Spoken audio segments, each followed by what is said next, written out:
ఉమ్మడి నెల్లూరు జిల్లా వాకాడు మండలం వాకాడు ఆర్టీసీ డిపోను RTC board director Sannapareddy Suresh Reddy depot ఆవరణను సందర్శించారు. ఆర్టీసీ కార్మికుల సమస్యలను అలాగే ప్రయాణికుల సమస్యలు నేరుగా తెలుసుకోవాలని, అలాగే స్వచ్ఛ భారత్ యొక్క అమలు ఏ విధంగా జరుగుతుందని, వాటిని మెరుగుపరచడానికి తెలుసుకుని ప్రభుత్వం ఏ విధమైన చర్యలు తీసుకోవాలని ఉద్దేశంపై ఈ పరిశీలనకు రావడం జరిగిందని తెలిపారు. నెల్లూరు జిల్లాలో జోనల్ పరిధిలో 25 డిపోలు ఉన్నాయని తెలిపారు. డైరెక్టర్గా రాష్ట్రమంతా పర్యటించి మాకు అవకాశం ఉన్నంత వరకు ప్రభుత్వం ఇచ్చినటువంటి ఆదేశాలను అమలు చేయడం కోసం ప్రయత్నం చేస్తున్నామని తెలిపారు. అందులో భాగంగానే వాకాడు డిపోను సందర్శించడానికి వచ్చారని తెలిపారు. ఆంధ్రప్రదేశ్ ప్రభుత్వం తరఫున ఆర్టీసీ బోర్డు డైరెక్టర్గా సన్నపరెడ్డి సురేష్ రెడ్డి అనేటువంటి నేను ఈ ప్రాంతంలో ఈరోజు మన వాకాడు డిపోను సందర్శించాలని, ఇక్కడ మా కార్మికులకు ఉన్నటువంటి సమస్యలు, ప్రయాణికులకు ఉన్న సమస్యలు నేరుగా తెలుసుకొని స్వచ్ఛ భారత్ యొక్క అమలు ఏ రకంగా జరుగుతోంది, వాటిని మెరుగుపరచడానికి కోసంగా ప్రభుత్వం ఏ రకమైన చర్యలు తీసుకోవాలనేటువంటి ఉద్దేశం పైన ఈ రకమైనటువంటి ఈ పరిశీలనకు రావడం జరిగింది. మేము ఈ యొక్క నెల్లూరు డివిజన్లో జోన్లో వచ్చి 25 డిపోలు ఉన్నాయి. డైరెక్టర్గా మొత్తం రాష్ట్రం అంతా కూడా మేము పర్యటించి మాకు అవకాశం ఉన్నంత వరకు ప్రభుత్వం ఇచ్చినటువంటి ఆదేశాలను అమలు చేయడానికి కోసం ప్రయత్నం చేస్తూ ఉంటాం. అందులో భాగంగానే నేను ఇవాళ ఇక్కడికి రావడం జరిగింది. మరలా మన బస్సు డిపోని చూడాలి, అదే రకంగా కోటకు కూడా వెళ్తాను. వాస్తవ పరిస్థితులు ఏంటంటే, కోట వాకాడు గతంలో ఆర్టీసీ ఎంతో ప్రజలకు మెరుగైనటువంటి సేవలు అందిస్తూ అందరికీ అందుబాటులో ఉండేటువంటిది గతంలో ఉండేది.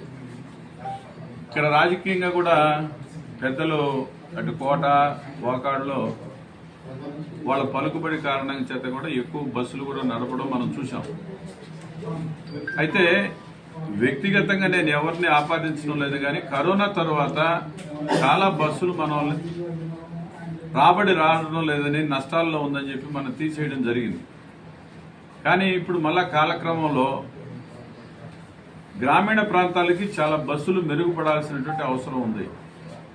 అయితే ఇది ఈరోజు ఒక్కరోజు వచ్చిన సమస్య కాదు. గత 5 సంవత్సరాల క్రితం ఎప్పుడైతే ఆర్టీసీని ప్రభుత్వంలో కలిపారో మనం అందరం ఏమనుకున్నామంటే, ప్రభుత్వ ఉద్యోగస్తుల్లో మాదిరిగా ఆర్టీసీ కార్మికులకు కూడా మెరుగైన సౌకర్యాలు వస్తాయని, అదే రకంగా బస్సులు కూడా మంచి నాణ్యతమైనటువంటి బస్సులు కానీ ప్రయాణికులకు మెరుగైన సౌకర్యాలు వస్తాయని చెప్పేసి భావించడం జరిగింది. అందువల్లనే ఆ రోజు ప్రభుత్వం యొక్క నిర్ణయాన్ని ఉద్యోగస్తులు కానీ అందరూ కూడా పెద్ద ఎత్తున దాన్ని స్వాగతించారు. కానీ జరిగింది ఏంటంటే, గత 5 సంవత్సరాల్లో ఆర్టీసీ యొక్క అభివృద్ధికి కొత్త బస్సులు కొనుగోలు చేయడంలో కానీ, రోడ్లు మరమ్మతులు చేయడంలో కానీ పూర్తిగా కూడా విస్మరించారు.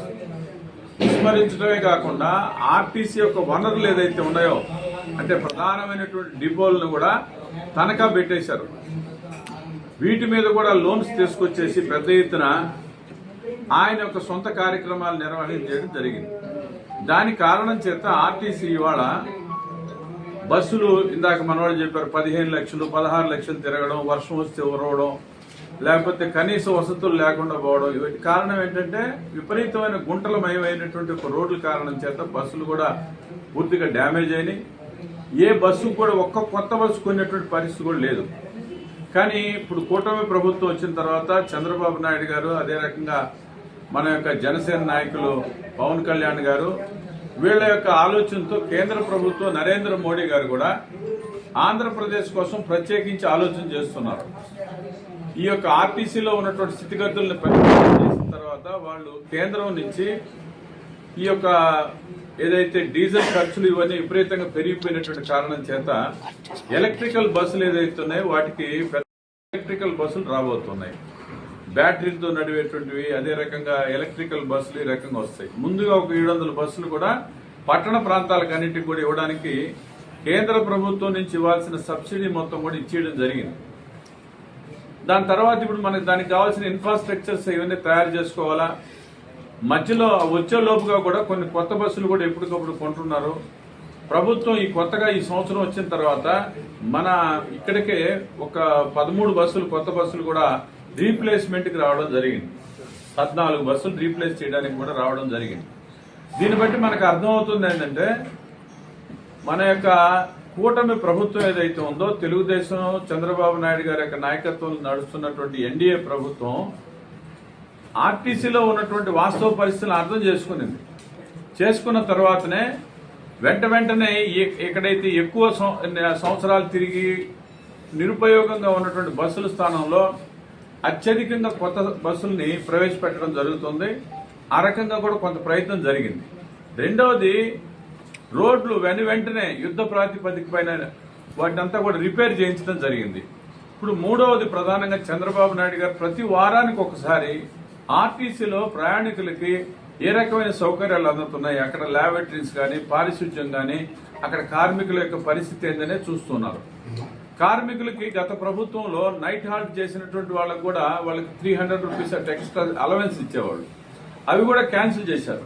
అదే రకంగా మన ఉద్యోగస్తులకి వైద్య సహాయం ఉండేది. గతంలో ఆర్టీసీలో పనిచేసినటువంటి ఎంప్లాయీస్ కి వాళ్ళకి ఏదైనా ఆరోగ్యం బాగలేనప్పుడు మొత్తం కూడా రీఫండ్ చేసేవాళ్ళు.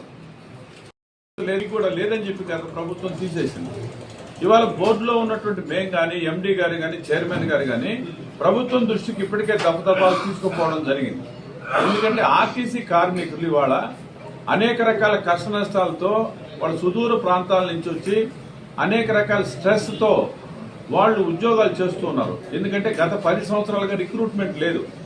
సుమారుగా 3000 మంది తక్కువ ఉన్నారు ఇవాళ. అందువల్ల ఉన్నటువంటి ఉద్యోగస్తుల మీద భారం ఎక్కువగా ఉంది కాబట్టి వాళ్ళు అనారోగ్యానికి కూడా పాలవుతున్నారు. మిగతా డిపార్ట్మెంట్స్ అట్లా ఉండదు.